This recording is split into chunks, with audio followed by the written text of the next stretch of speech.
কল্পনার এক অত্যন্ত বড়লোক পরিবারে বিয়ে ঠিক হয়, আর তার হবু শ্বশুরবাড়ি দেখতে একেবারে রাজপ্রাসাদের মতো ছিল। তাই সে বিয়ে করে বড়লোক শ্বশুরবাড়িতে যাওয়ার জন্য দিন গুনতে শুরু করে। এভাবেই দেখতে দেখতে কিছুদিনের মধ্যেই কল্পনার সঙ্গে বড়লোক পরিবারের ছেলে মোহনের বিয়ে হয়। আর বিয়ের পর কল্পনা তার বড়লোক শ্বশুরবাড়িতে গিয়ে প্রচন্ড পরিমাণে খুশি হয়। তার রাজপ্রাসাদের মতো শ্বশুরবাড়িতে কল্পনা নিজেকে রাজরানী ভাবতে শুরু করে দেয়, কারণ সে দেখে যে তার শ্বশুরবাড়িতে বিভিন্ন কাজের জন্য আলাদা আলাদা কাজের মেয়ে আছে, আর যা দেখে কল্পনার মনে আনন্দের কোনো ঠিকানা থাকে না। কিন্তু পরের দিন সকালে বাড়ির কাজের মেয়ে শান্তি কল্পনার কাছে এসে বলে, বৌদিমণি, মেম সাহেব তোমাকে রান্নাঘরে নিয়ে যেতে বলেছে। আজকেই বাড়িতে তোমার প্রথম রান্না, তাই আমি তোমাকে সবকিছু বুঝিয়ে দেব। চলো, আমার সঙ্গে চলো, আমি তোমাকে রান্নাঘরে নিয়ে যাচ্ছি। এই বলে শান্তি কল্পনাকে রান্নাঘরের দিকে নিয়ে যায়, কিন্তু কল্পনা দেখে যে শান্তি তাকে একেবারে বাড়ির বাইরে কোথাও একটা নিয়ে যাচ্ছে, আর যা দেখে কল্পনা প্রচন্ড পরিমাণে অবাক হয়।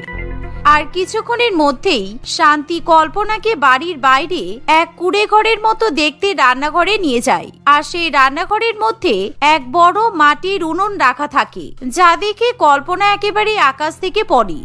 ব্যাপারটা কি হলো রে শান্তি, তুই আমাকে এই কুড়ে ঘরে নিয়ে এলি কেন? এটা কাদের রান্নাঘর? এখানে আবার মাটির উনুন রাখা আছে, তুই কি আমাকে ভয় দেখাচ্ছিস? কেন বৌদি, আমি তোমাকে ভয় দেখাতে যাব কেন? আর এটা কাদের রান্নাঘর মানে? এটা তো তোমার শ্বশুরবাড়ির রান্নাঘর। তোমার শ্বশুরবাড়ির সব রান্না এখানেই তো হয়, কারণ এই বাড়ির লোকেরা মাটির উনুনে রান্না করা খাবারই খায়। তাই তোমাকে এখন মাটির উনুনে রান্না করতে হবে। তুমি কি রান্না করবে বলো? আমি সবজিগুলো কাটাকাটি করে দিচ্ছি। শান্তির কথা শুনে কল্পনা একেবারে আকাশ থেকে পড়ে। তুই কি বলছিসটা কি? আমার তো তোর কথা বিশ্বাসই হচ্ছে না। মোহনের পরিবার এত বড় লোক, আর ওরা মাটির উনুনে রান্না করা খাবার খায়? আমি তো আগে কখনো মাটির উনুনে রান্নাই করিনি। আমার পক্ষে মাটির উনুনে রান্না করা সম্ভব নয়, কারণ আমাদের বাড়িতে গ্যাস ওভেনে রান্না হয়। আমি উনুন ধরাতে পর্যন্ত পারি না। আমাকে এখনই মোহনের সঙ্গে এই বিষয়ে কথা বলতে হবে। বৌদিমণি, তুমি বেকার বেকার অশান্তি করো না। তোমার শাশুড়ি মা কিন্তু ভীষণ রাগী। আমি আজকে তোমাকে উনুন ধরিয়ে দিচ্ছি। আমি সবজি কেটে দেব, মাছ মাংস ধুয়ে দেব, তোমাকে শুধু রান্না করতে হবে। তাছাড়া এগুলো কিন্তু আমার কাজ নয়, আমার তো শুধু বাসন মাজার কাজ। তুমি নতুন বলে আমি শুধু তোমাকে একটু হেল্প করে দিচ্ছি। ঠিক আছে শান্তি, তুই দয়া করে আমাকে একটু হেল্প কর। আজকের দিনটা যে করেই হোক আমাকে তো রান্না করতেই হবে, কারণ আজকে যেহেতু আমার প্রথম রান্নার অনুষ্ঠান। কাল থেকে তো আমাকে আর রান্না করতে হবে না। এই বাড়িতে যে রান্নার লোক আছে সেই রান্না করবে। কি বলছো কি বৌদিমণি? তোমাদের বাড়িতে কিন্তু কোনো রান্নার লোক নেই, সেই জন্যই তো মেম সাহেব তাড়াতাড়ি মোহন দাদাবাবুর বিয়েটা দিল। এবার তোমাকেই রান্না বান্নার দায়িত্ব সামলাতে হবে। আর যেহেতু তোমার শ্বশুরবাড়ির লোকজন গ্যাস ওভেনে রান্না করা খাবার খায় না, তাই প্রত্যেকদিন কিন্তু তোমাকে মাটির উনুনেই রান্না করে সবাইকে খাওয়াতে হবে। শান্তির কথা শুনে কল্পনা প্রচন্ড পরিমাণে রেগে যায়, আর সে তখনই বাড়ির মধ্যে গিয়ে চিৎকার চেঁচিমেচি করতে শুরু করে দেয়। তোমাকে বিয়ে করে আমি অনেক বড় ভুল করে ফেলেছি মোহন। তোমরা অনেক বড় লোক আমি জানতাম, কিন্তু তোমরা যে এতটা কিপটা তা আমি জানতাম না। তোমরা এত কিপটা যে সামান্য গ্যাস সিলিন্ডার পর্যন্ত কিনতে পারো না। কাঠের উনুনে রান্না করে তোমরা খাবার খাও। আর শান্তি বলল আমাকে এখন প্রত্যেক দিনই নাকি রান্না করে তোমাদেরকে খাওয়াতে হবে। কল্পনা, তুমি কিন্তু ভুল ভাবছো। আমরা কিপটে নয়। তুমি তো দেখতেই পাচ্ছ আমাদের বাড়িতে বাসন মাজার, জামা কাপড় কাচার জন্য, ঘর মোছার জন্য আলাদা আলাদা কাজের মেয়ে আছে। আমরা যদি কিপটে হতাম তাহলে এই বাড়িতে 3-4টে কাজের মেয়ে রাখতাম। কি মনে হয় তোমার? আচ্ছা, এতগুলো কাজের মেয়ে যখন রাখতে পেরেছো, তাহলে বাড়িতে একজন রাঁধুনিকে রাখতে পারলে না কেন? নাকি আমাকে রাঁধুনি বানিয়ে এই বাড়িতে নিয়ে এসেছো তোমরা? আরে তুমি এত বড় বড় কথা বলছো কেন? সবটা না জেনে বুঝে তুমি এত উল্টোপাল্টা কথা বলতে পারো না। আমার একটা কথা স্পষ্টভাবে শুনে নাও, আমাদের বাড়িতে কোনো রাঁধুনি নেই, সেই জন্য তোমাকেই প্রত্যেকদিন রান্না করে আমাদের সবাইকে খাওয়াতে হবে। আর তুমিও আমার একটা কথা স্পষ্টভাবে শুনে নাও, তোমাদেরকে যে প্রত্যেকদিন রান্না করে খাওয়াতে হবে এটা আমার সমস্যা নয়। আমি কাঠের উনুনে তোমাদের জন্য রান্না করতে পারবো না, কারণ উনুনে রান্না করা খুবই কষ্টকর। উনুনে রান্না করলে আমার চোখে প্রচন্ড ধোঁয়া লাগে, আর এমনিতেই আমার চোখে সমস্যা আছে। ডাক্তার আমাকে ধোঁয়া থেকে আর ধুলো থেকে দূরে থাকতে বলেছে। তোমার চোখে কোনো সমস্যা নেই। তুমি ভেবেছো বড়লোক বাড়িতে বিয়ে হচ্ছে বলে তোমাকে কোনো কাজ করতে হবে না, কিন্তু আমাদের বাড়িতে সব চলবে না। তোমাকে মাঠের উনুনেই রান্না করে সবাইকে খাওয়াতে হবে। আর আমার যা বলার আমি বলে দিয়েছি, এবার যাও তাড়াতাড়ি করে রান্না বান্না শুরু করে দাও। মোহনের কথা শুনে কল্পনার প্রচন্ড পরিমাণে খারাপ লাগে, তাই সে মন খারাপ করে রান্নাঘরে চলে যায়। আর আজকে প্রথমবারের মতো উনুনে রান্না করতে তার প্রচন্ড পরিমাণে কষ্ট হয়। তার চোখে প্রচন্ড পরিমাণে ধোঁয়া লাগে, যার ফলে চোখ থেকে অনবরত জল পড়তে থাকে। এমনকি কিছুক্ষণের মধ্যেই তার প্রচন্ড পরিমাণে কাশি শুরু হয়। তবুও কল্পনার কষ্ট কেউ বুঝতে চায় না। তাকে এখন প্রত্যেক দিনই উনুনে রান্না করে সবাইকে খাওয়াতে হয়। কিন্তু একদিন কল্পনা তার কষ্টের কথা তার মাকে ফোন করে বলে। আর কি বলবো মা, আমার ভাগ্যটাই খুব খারাপ। এজন্যই তো এত বড়লোক বাড়িতে বিয়ে করার পরও আমাকে প্রত্যেকদিন কষ্ট করে মাটির উনুনে রান্না করতে হচ্ছে। আমার শ্বশুর বাড়িতে 3-4টে কাজের মেয়ে থাকলেও রান্নার কোনো লোক নেই। সবচেয়ে বড় অবাক কাণ্ড হলো, এরা অনেক বড়লোক হওয়া সত্ত্বেও এদের বাড়িতে গ্যাস ওভেন পর্যন্ত নেই। কি বলছিস কি মা, এখনো মাটির উনুনে লোকজন রান্না করে খাবার খায়? আমার তো এটা জানাই ছিল না। কি আর করবি রে মা, আমার মনে হচ্ছে তোর শ্বশুর বাড়ির লোকেরা মাটির উনুনে রান্না করা খাবার খেতে পছন্দ করে, তাই জন্যই তোর বড়লোক শ্বশুর বাড়িতে এরকম মাটির উনুনে রান্না করা হয়। জানি না মা, আমার শাশুড়ি মা ভীষণ বদমাইশ মহিলা। সব সময় মুখ গোমড়া করে বসে থাকে আর সব সময় রেগে থাকে। ওনার সাথে তো কথা বলতেই আমার ভয় করে। কারোর সঙ্গে বেশি কথা বলে না, সব সময় চুপচাপ থাকে। একা একা সারাদিন ঘরের মধ্যে বসে বসে বুড়ি কি যে করে আমি বুঝতেই পারি না। আচ্ছা শোন, তুই চিন্তা করিস না, আমি বরং তোর জন্য একটা রাঁধুনির খোঁজ করছি। তোদের তো টাকার অভাব নেই, তোর শ্বশুর বাড়িতে 3 বেলা 4 বেলা রান্না করবে এরকম কাউকে আমি একটা দেখে দিচ্ছি। তাহলে তোকে আর কষ্ট করে মাটির উনুনে রান্না করতে হবে না। মায়ের মুখে এমন কথা শুনে কল্পনা প্রচন্ড পরিমাণে খুশি হয়। আর কয়েকদিনের মধ্যেই ললিতা দেবী একজন রাঁধুনির খোঁজ করে, আর সেই রাঁধুনিকে কল্পনা শ্বশুর বাড়িতে পাঠিয়ে দেয়। আমি কিন্তু আগেই বলে দিচ্ছি, আমি 3 বেলার বেশি খাবার রান্না করতে পারবো না। আর 3 বেলা রান্না করার জন্য আমাকে 20,000 টাকা দিতে হবে। যদি রাজি থাকো তাহলে বলো, তা না হলে আমি কিন্তু এখনই এখান থেকে কেটে পড়ছি। আরে বাবা ঠিক আছে, আমি তোমাকে 20,000 টাকাই দেব, কিন্তু ঠিকঠাক ভাবে রান্না করতে হবে, যাতে তোমার হাতে রান্না আমরা সবাই তৃপ্তি করে খেতে পারি। হ্যাঁ গো বাবা, হ্যাঁ, আমি খুব ভালো রান্না করতে পারি। আমার হাতে রান্না সবাই চেটে পুটে খায়। তুমি 20,000 টাকা দেবে বলছো বলে আমি আজকে থেকেই তোমাদের বাড়িতে কাজ করব। তোমাদের রান্নাঘর কোথায় আছে আমাকে দেখিয়ে দাও। এই শুনে কল্পনা মালতীকে সঙ্গে করে রান্নাঘরে নিয়ে যায়। কিন্তু মালতী যখন সেই রান্নাঘরে যায় আর সেখানে একটা বড় মাটির উনুন দেখতে পায়, তখন সে প্রচন্ড পরিমাণে ভয় পেয়ে যায়। একি দিদিমণি, তুমি আমাকে কোথায় নিয়ে এলে? গ্যাস ওভেন কোথায়? আমাকে এই মাটির উনুনে রান্না করতে হবে নাকি? হ্যাঁ, তোমাকে এই মাটির উনুনেই তো রান্না করতে হবে, তাও আবার 3 বেলা। সেই জন্যই তো আমি তোমাকে 20,000 টাকা দেবো বললাম। এমনি এমনি কি আমি তোমাকে 20,000 টাকা দিতে রাজি হয়েছি? অসম্ভব, আমি মাটির উনুনে কোনো মতে রান্না করতে পারবো না। তুমি আমাকে 20,000 কেন, এবার যদি 30,000 টাকাও দাও তবু আমি তোমার বাড়িতে রান্না করতে পারবো না, কারণ কাঠের উনুনে রান্না করা ভীষণ কষ্ট। আমি যদি আগে জানতাম এত বড়লোক বাড়িতে এসে আমাকে কাঠের উনুনে রান্না করতে হবে, তাহলে আমি এখানে কখনো আসতাম না। আরে 20,000 টাকা কম নাকি? কাঠের উনুনে রান্না করতে হবে বলেই তো আমি তোমাকে 20,000 টাকা দেওয়ার জন্য রাজি হয়েছি। বললাম না আমি তোমাদের বাড়িতে রান্না করতে পারবো না। কিপটে মানুষ দেখেছি, কিন্তু তোমাদের মতো কিপটে মানুষ আমি এই পৃথিবীতে আর একটাও দেখিনি।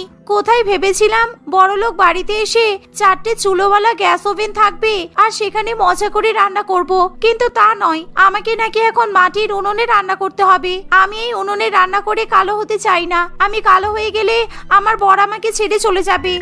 এই বলে মালতী সেখান থেকে চলে যায়, যার ফলে কল্পনা খুবই বিপদে পড়ে। সেই দিনের পর থেকে কল্পনা আরো অনেক রাঁধুনির খোঁজ করলেও কেউই মাটির উনুনে রান্না করার জন্য রাজি হয় না। তুমি এবার বুঝতে পারলে তো কেন আমাদের বাড়িতে কোনো রাঁধুনি নেই? আজকাল মাটির উনুনে কেউ রান্না করতে চায় না। আমরা অনেক রাঁধুনির খোঁজ করার চেষ্টা করেছি, কিন্তু কাউকে পাইনি বলে শেষ পর্যন্ত মা আমার বিয়ে দিয়ে তোমাকে বাড়িতে নিয়ে এসেছে, যাতে তুমি অন্তত আমাদেরকে মাটির উনুনে রান্না করে খাওয়াতে পারো। ও আচ্ছা, আমি তাহলে তোমাদের বাড়ির রাঁধুনি? তুমি সেটা আজকে স্বীকার করলে? তোমাদের মেন্টালিটি দেখে আমি সত্যি অবাক হয়ে যাচ্ছি। আমার একটা কথা কান খুলে শুনে নাও, আমি তোমাদেরকে রান্না করে খাওয়াতে রাজি আছি, কিন্তু তার জন্য আমাকে গ্যাস ওভেন কিনে দিতে হবে। তুমি যদি গ্যাস ওভেন না কেনো তাহলে কিন্তু আমি রান্না বান্না করতে পারবো না। না কল্পনা, আমি তোমাকে কিছুতেই গ্যাস ওভেন কিনে দিতে পারবো না, কারণ আমি যদি গ্যাস ওভেন কিনে দিই তাহলে মা আমাকে এই বাড়ি থেকে তাড়িয়ে দেবে। আর তোমার যদি উনুনে রান্না করতে এতই সমস্যা হয় তাহলে তুমি তোমার বাপের বাড়িতে চলে যাও। আমার সঙ্গে সংসার করার কোনো দরকার নেই তোমার। মোহনের কথা শুনি কল্পনা প্রচন্ড পরিমাণে অবাক হয়। এসব তুমি কি বলছো মোহন? তোমার কি মাথা খারাপ? তুমি গ্যাস ওভেন কিনলে তোমার মা তোমাকে এই বাড়ি থেকে তাড়িয়ে দেবে, কিন্তু কেন? তোমাদের গ্যাস ওভেন নিয়ে এত সমস্যা কিসে বলো তো? ঠিক এমন সময় সেখানে কল্পনার শাশুড়ি মা সুচরিতা দেবী চলে আসে। বৌমা, তুমি জানতে চাও আমাদের বাড়িতে কেন গ্যাস ওভেনে রান্না করা হয় না? তাহলে শোনো, আজকে তোমাকে আসল ঘটনা বলছি। মোহনের একটা বোন ছিল মোহনা। 5 বছর আগে আমি আমার মেয়ে মোহনাকে হারিয়ে ফেলেছি। কিভাবে জানো? গ্যাস সিলিন্ডার বাস্ট করে। ও রান্না করতে খুব পছন্দ করত। প্রত্যেক দিনই ও আমাদেরকে রান্না করে খাওয়াতো। কিন্তু যখন আমরা একদিন বাড়ি ছিলাম না, তখন ও রান্নাঘরে রান্না করতে যায় আর গ্যাস সিলিন্ডার বাস্ট করে আমার মেয়ে মারা যায়। এমন কথা বলতে বলতে সুচরিতা দেবী একেবারেই কান্নায় ভেঙে পড়ে। তুমি চুপ করো, কান্নাকাটি করো না। দেখলে তো, তুমি শুধু শুধু আমার মাকে কাঁদালে। আমার বোন মারা যাওয়ার পর থেকে আমার মা প্রতিজ্ঞা করেছিল যে এই বাড়িতে কখনোই গ্যাস ওভেনে রান্না হবে না। সেই জন্য বোন মারা যাওয়ার পর থেকে 5 বছর ধরে আমাদের বাড়িতে মাটির উনুনেই রান্না করা হচ্ছে। এখনো পর্যন্ত আমরা আমাদের বোনকে ভুলতে পারি না, আর আমরা চাই না আমাদের বাড়িতে আর কখনো এরকম দুর্ঘটনা ঘটুক। গ্যাস সিলিন্ডার দেখলেই আমাদের বোনের মৃত্যুর কথা মনে পড়ে যায়। সরি মোহন, আমি জানতাম না তোমাদের সঙ্গে এত বড় দুঃখজনক ঘটনা ঘটেছে। আমি এবার বুঝতে পেরেছি মা কেন সবসময় মনমরা করে থাকে। কিন্তু একবার এরকম ঘটনা ঘটেছে মানে এই নয় যে বারে বারে আমাদের বাড়িতে এরকম দুর্ঘটনা ঘটবে। আর আমাদেরকে যে শুধু গ্যাস ওভেনেই রান্না করতে হবে তা নয়, আমরা তো এখন ইলেকট্রিকের ওভেনেও রান্না করতে পারি। অনেকের বাড়িতেই কিন্তু এখন ইলেকট্রিকের ওভেনে রান্না করা হয়। এতে কোনো রকমের বাস্ট হওয়ার কোনো সম্ভাবনা থাকে না। কারণ তোমরা তো বুঝতেই পারছো উনুনে রান্না করতে আমার কত সমস্যা হয়। তোমরা দয়া করে আমার কষ্টটা একটু বোঝার চেষ্টা করো। কি বলছো কি বৌমা? এরকম ইলেকট্রিক ওভেনের কথা আমি তো আগে কখনো শুনিনি। ঠিক আছে বৌমা, তুমি চাইলে ইলেকট্রিকের গ্যাস ওভেন কিনে রান্না করতে পারো, কিন্তু তুমি দয়া করে আমি বেঁচে থাকতে এই বাড়িতে গ্যাস সিলিন্ডার কিনে নিয়ে আসবে না। আমি তোমার কাছে হাত জোড় করে অনুরোধ করছি। শাশুড়ি মাকে এরকম ভাবে কষ্ট পেতে দেখে কল্পনার খুবই খারাপ লাগে। তাই কল্পনা কয়েকদিনের মধ্যেই বাড়িতে ইলেকট্রিকের ওভেন কিনে নিয়ে আসে, যার ফলে তাকে এখন কষ্ট করে উনুনে রান্না করতে হয় না। সে এখন ইলেকট্রিক ওভেনে খুব ভালো ভালো খাবার রান্না করে আর তার পরিবারের সবাইকে খাওয়ায়। মীনাক্ষী দেবী তার 3 ছেলে সবুজ, নিখিল এবং তুহিনের সঙ্গে বাস করত। মীনাক্ষী দেবীর 3 ছেলে বিবাহ উপযোগী হয়ে যাওয়ায় সে তার ছেলেদের জন্য সুন্দর এবং ফর্সা মেয়ের সন্ধান করতে শুরু করে। তার বড় ছেলে সবুজ মায়ের পছন্দের মেয়েকে বিয়ে করতে চাইলেও নিখিল এবং তুহিন তাদের মায়ের সিদ্ধান্ত মেনে নিতে পারে না, কারণ তারা আগে থেকেই পিয়ালি এবং অহনা নামে দুটো মেয়েকে পছন্দ করত। পিয়ালি এবং অহনা দুজনেই দেখতে কালো হওয়ায় মীনাক্ষী দেবী কিছুতেই তাদেরকে মেনে নিতে পারে না। দেখো মা, ওদেরকে তুমি যদি বৌমা হিসাবে স্বীকার করতে না পারো তাহলে আমাদেরকে আগে থেকেই বলে দাও। আমরা দরকার পড়ে বিয়ে করে অন্য জায়গায় থাকবো। এই কথা শুনে মীনাক্ষী দেবীর আর কিছু বলার থাকে না। সে বাধ্য হয়ে তার 2 ছেলের সিদ্ধান্ত মেনে নেয়। মীনাক্ষী দেবী একই দিনে তার 3 ছেলের বিয়ের ডেট ফাইনাল করে। সবুজ তার মায়ের পছন্দ করা মেয়ে নূপুরকে বিয়ে করে, আর নিখিল এবং তুহিন তাদের নিজেদের পছন্দ করা মেয়ে পিয়ালি এবং অহনাকে বিয়ে করে বাড়িতে নিয়ে আসে। মীনাক্ষী দেবী তার 3 নতুন বৌমার গৃহ প্রবেশের জন্য একটা ছোট মতো অনুষ্ঠানের আয়োজন করেছিল। এসো এসো, তোমরা এসো। আমি তোমাদের জন্য অনেকক্ষণ থেকে অপেক্ষা করছিলাম। তোমাদের 3 জনের জন্য উপহার আছে। কিন্তু নতুন বউ যখন প্রথমবারের মতো শ্বশুর বাড়িতে আসে তখন তাদেরকে উপহার দিতে হয়। বড় বৌমা, এই নাও, এটা তোমার উপহার। এই বলে মীনাক্ষী দেবী একটা ছোট গিফটের বাক্স তার বড় বৌমা নূপুরের হাতে তুলে দেয়। কিন্তু অত ছোট বাক্স দেখে নূপুর কিছুতেই খুশি হতে পারে না। এত ছোট উপহার না, মানে এত ছোট বাক্সে কি আছে? আরে বাবা, আগে খুলে দেখবে তো। ছোট জিনিসের মধ্যে যে সব সময় ছোট জিনিসই থাকবে তা কিন্তু নয়। আমার সুন্দর বৌমার জন্য একটা সুন্দর উপহার আছে, খুলে দেখো। এই শুনে নূপুর ওই বাক্সটা খুলে দেখে ওই বাক্সের মধ্যে স্কুটির চাবি আছে। এই দেখে নূপুর ভীষণ পরিমাণে আনন্দ পায়। ওয়াও, শ্বশুর বাড়িতে আসতে না আসতেই আমি আমার পছন্দের জিনিস পেয়ে গেলাম। বিয়ের আগে বাবা মাকে কতবার করে বলেছিলাম একটা স্কুটি কিনে দেওয়ার জন্য, কিন্তু কিছুতেই আমাকে স্কুটি কিনে দেয়নি। স্কুটিটা কোথায় তাড়াতাড়ি বলুন, আমার খুব দেখতে ইচ্ছা করছে। স্কুটিটা বাইরে আছে, যা সবুজ, বৌমাকে নিয়ে যা। এই শুনে নূপুর সবুজের সঙ্গে বাইরে স্কুটিটা দেখতে চলে যায়।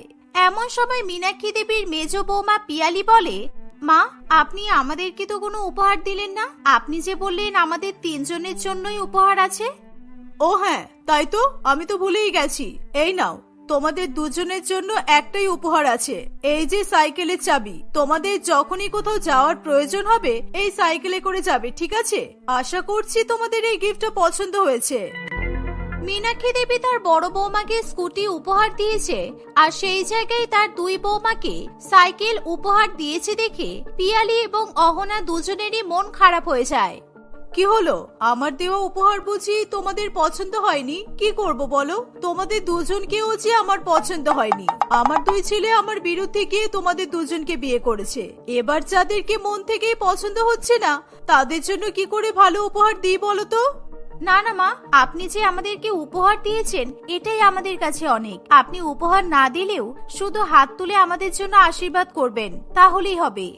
ঢং, বাড়িতে আসতে না আসতে ঢং করা শুরু করে দিয়েছে একেবারে। যাও এখন, আমার চোখের সামনে থেকে দূর হয়ে যাও।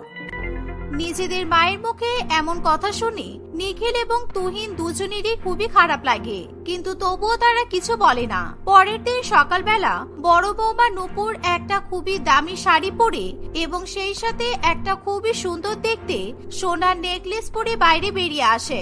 এই দেখে মীনাক্ষী দেবী খুবই খুশি হয়। ততক্ষণে সেখানে বাকি দুই বৌমা পিয়ালি এবং অহনাও চলে আসে। তাদেরকে দেখতে পেয়ে মীনাক্ষী দেবী বলে, বৌমা, তোমাকে কিন্তু দেখতে খুব সুন্দর লাগছে। তুমি সব সময় এরকম রানীর মতো করে সেজে থাকবে, ঠিক আছে? তোমাকে দেখতে খুবই সুন্দর।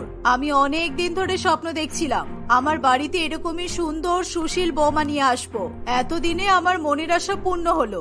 ভেবেছিলাম আমার তিন বৌমাই সুন্দর হবে, কিন্তু সেটা তো আর হলো না। আমার কপালটাই খারাপ। মা দেখুন, এই যে আমি এই নেকলেসটা পরে আছি না, এটা আপনার ছেলে আমাকে উপহার দিয়েছে। বিয়ের দিন স্বামীদেরকে তো নতুন বউকে উপহার দিতে হয়। আমি আগেই বলে দিয়েছিলাম আমার কিন্তু সোনার জিনিসই লাগবে। হ্যাঁ, আমি জানি তো। আমি নিজে আমার বড় ছেলের সঙ্গে গিয়ে তোমার জন্য এই নেকলেসটা পছন্দ করেছিলাম। নেকলেসটা এমনিতেই সুন্দর, তুমি পরার পর আরো সুন্দর লাগছে। এই, তোমাদেরকে তোমাদের স্বামীরা কোনো উপহার দেয়নি? কি উপহার দিয়েছে দেখো আমাদেরকে। নূপুরের কথা শুনে পিয়ালি এবং অহনা একেবারে চুপ করে থাকে, কারণ তারা তাদের স্বামীদের কাছ থেকে কোনো রকমের উপহার পায়নি। আসলে মীনাক্ষী দেবীর বড় ছেলে সবুজ ভালো টাকা মাহিনার চাকরি করত, আর অন্যদিকে নিখিল এবং তুহিন খুবই কম টাকা বেতনের কাজ করত, আর সেই কারণেই তারা তাদের নতুন বউদের জন্য কোনো উপহার কিনতে পারেনি। কি হলো, দেখাচ্ছ না কেন? আরে বাবা, ভয় নেই, আমি তোমাদের উপহারগুলো নিয়ে নেব না, আর শাশুড়ি মাও নেবে না। কই দেখাও দেখি। আরে এরা কোনো উপহার পাবে তারপরেই তো দেখাবে। এদের মুখ দেখে বুঝতে পারছো না এরা কোনো উপহার পায়নি? আর এরকম মুখ দেখে কারি বা উপহার দেওয়ার ইচ্ছা করবে বলো তো? আমার তো মনে হচ্ছে আমার ছেলেরা বিয়ে করে একদিনের মধ্যে বুঝতে পেরেছে যে ওরা এই বিয়েটা করে ভুল করেছে। সেই কারণেই নিজেদের নতুন বউকে ওরা কোনো উপহার দেয়নি। এই শুনে পিয়ালি এবং অহনার মন প্রচন্ড খারাপ হয়ে যায়। পিয়ালি এবং অহনাকে এভাবে অপমানিত হতে দেখে নিখিল এবং তুহিন দুজনেরই খুবই খারাপ লাগে। তাই তারা নিজেদের মধ্যে বিষয়টি নিয়ে আলোচনা করতে বসে। দেখেছিস তো ভাই, মা কিভাবে পিয়ালি আর অহনাকে অপমান করছে। কালকে মা বৌদিকে স্কুটি দিল আর আমাদের দুই বউকে একটা সাইকেল দিল, আর আজকে আমরা কোনো উপহার দিতে পারলাম না বলে সেই কারণে মা ওদেরকে অপমান করলো। দোষটা আমাদেরই, বুঝলি তো দাদা। কালকে মা যখন ওরকম করলো আমাদের উচিত ছিল নিজেদের বউকে একটা ভালো কিছু উপহার দেওয়া। দাদা নিজের বউকে সোনার নেকলেস গিফট করেছে, আমার তো মনে হয় আমাদেরও নিজেদের বউকে কিছু দেওয়া উচিত।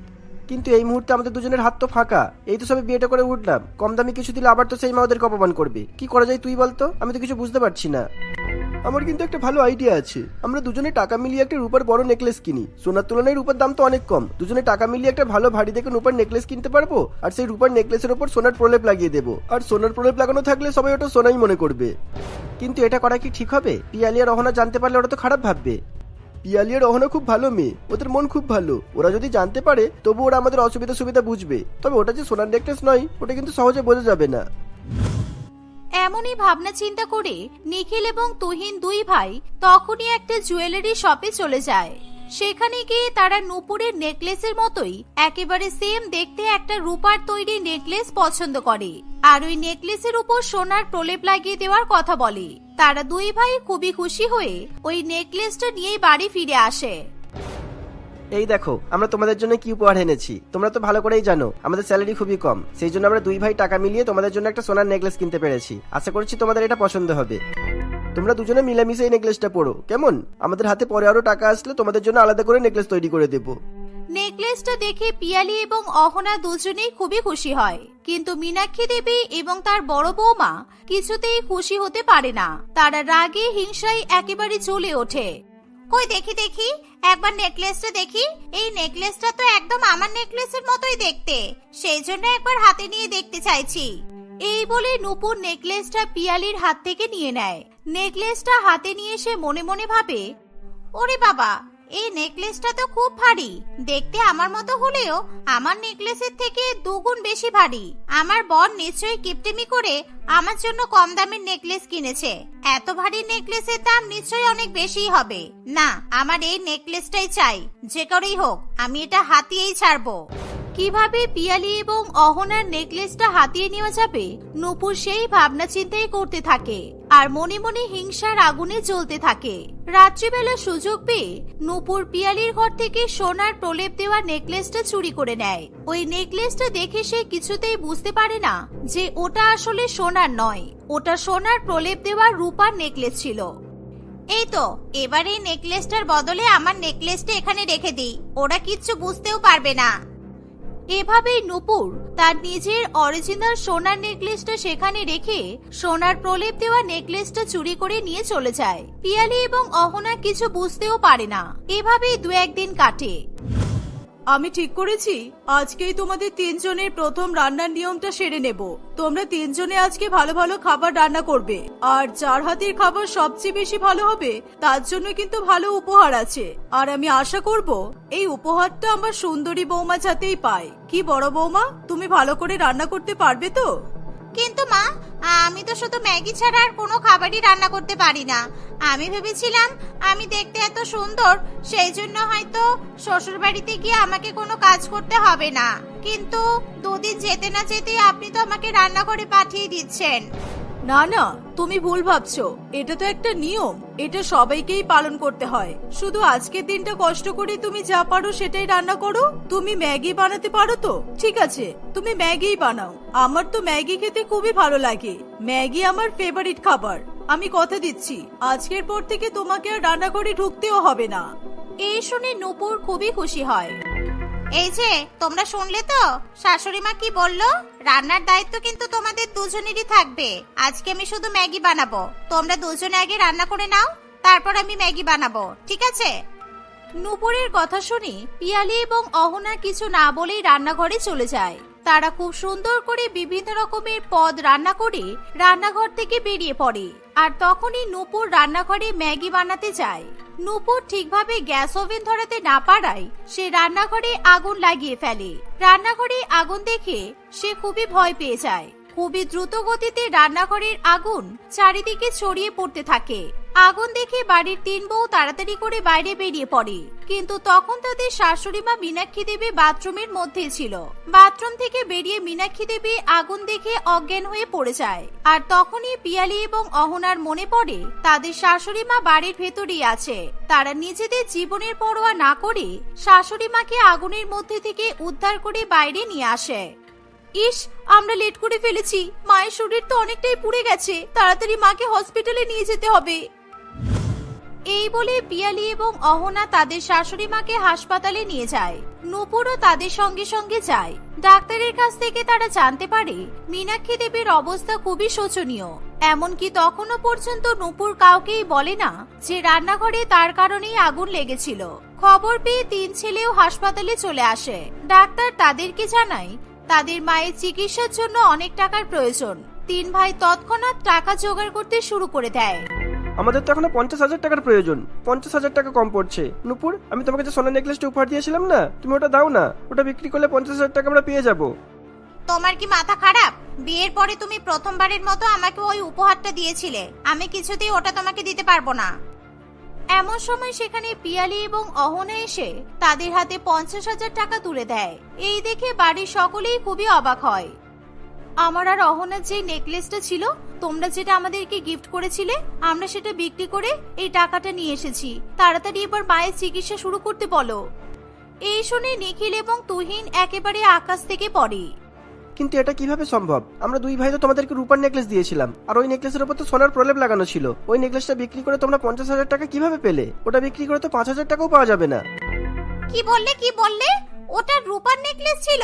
হায় রে কপাল, আমি তো ওটা সোনার নেকলেস ভেবে আমার নেকলেসের সঙ্গে ওটা বদলে নিয়েছিলাম। তার মানে এখন আমার কাছে যে নেকলেসটা আছে ওটা রূপার নেকলেস। ঠিক হয়েছে, তোমার সঙ্গে এমনটাই হওয়া উচিত ছিল। আমার মা তোমাকে এত ভালোবেসেছে, সবসময় তুমি দেখতে সুন্দর বলে তোমাকে বেশি প্রাধান্য দিয়েছে। আজকে আমার মায়ের জীবন বাঁচানোর জন্য তুমি তোমার সোনার নেকলেসটা দিতে রাজি হলে না? আমার মায়ের জীবনের তুলনায় তোমার কাছে সোনা গহনা বেশি দামি বলে মনে হয়েছে? তোমার মতো মহিলার সঙ্গে আমি কিছুতেই সংসার করতে পারবো না। সবুজের মুখে এমন কথা শুনে নূপুর তার ভুল বুঝতে পারে। সে হাউ হাউ করে কাঁদতে কাঁদতে সকলের কাছে ক্ষমা চায়। মীনাক্ষী দেবী সুস্থ হয়ে ওঠার পর সবকিছু জানতে পারে। সবকিছু জানার ফলে মীনাক্ষী দেবীও নিজের ভুল বুঝতে পারে। সে পিয়ালি এবং অহনার কাছে হাত জোড় করে ক্ষমা চায় এবং তাদেরকে মন থেকে বৌমা হিসেবে স্বীকার করে নেয়। সেদিনের পর থেকে সে তার 3 বৌমাকে সমান চোখে দেখতে শুরু করে।